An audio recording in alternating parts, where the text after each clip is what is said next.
Last ২ সপ্তাহ ঝড় বৃষ্টি হয়ে ওয়েদারটা বেশ ভালো হয়ে গেছিলো, কিন্তু দুদিন ধরে আবার সেই ভয়ঙ্কর গরমটা পড়েছে।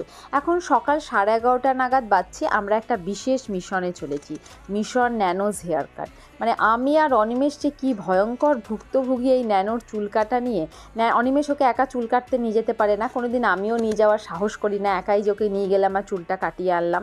ও বসতেই চায় না, এত কাঁদে, কান্নাকাটি, কেঁদে বমি করে ওয়াক করে চুল মুখে ঢুকে গিয়ে, মানে কোনোবার ওর চুল শেভ করে এই লাস্ট 4 বছর 4.5 বছর অবধিও কাটা যায়নি, যেমন তেমন করে চুলটা কাটা হতো।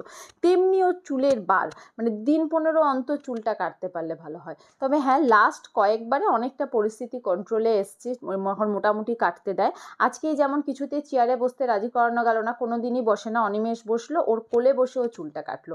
তবে হ্যাঁ, আজকের পারফরমেন্স এই বিগত 5-4 বছরে সব থেকে বেস্ট। চুল, কানের পাশগুলো, চুলের পেছনটা সব ভালো মতো শেপ করতে দিয়েছে। ন্যানোর চুল কাটা হয়ে যাওয়ার পরও যেহেতু খানিকটা সময় ছিল, তাড়াতাড়ি কাজটা হয়ে গেছিলো, অনিমেষ বলল আমিও তাহলে চুলটা কেটে নিই। অনিমেষ যতক্ষণে চুল কাটছিল, আমি আর ন্যানো এই রোদের মধ্যেই আশপাশটা ঘুরে বেড়াতে লাগলাম।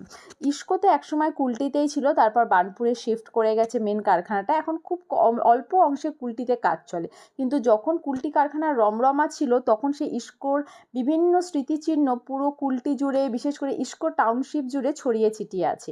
অনিমেষের কাছে সেরকম অনেক গল্প আমি শুনি। সেই রকমই একটা হচ্ছে কুলটি স্টেশনের কাছে হিল হাউসের কাছেই একটা সেলুনে ন্যানোকে চুল কাটতে নিয়ে যাওয়া হচ্ছিল। হিল হাউসে নাকি একসময় অনেক প্রোগ্রাম হতো, তো সেই হিল হাউসেরই আশপাশটা আমি আর ন্যানো মিলে ঘুরে ঘুরে দেখছিলাম।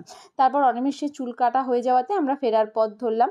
বাড়ি ফেরার পথে ন্যানোর একটা সাবান আর পাউডার কিনে আনলাম, যে দুটোই শেষ হয়ে গেছিলো।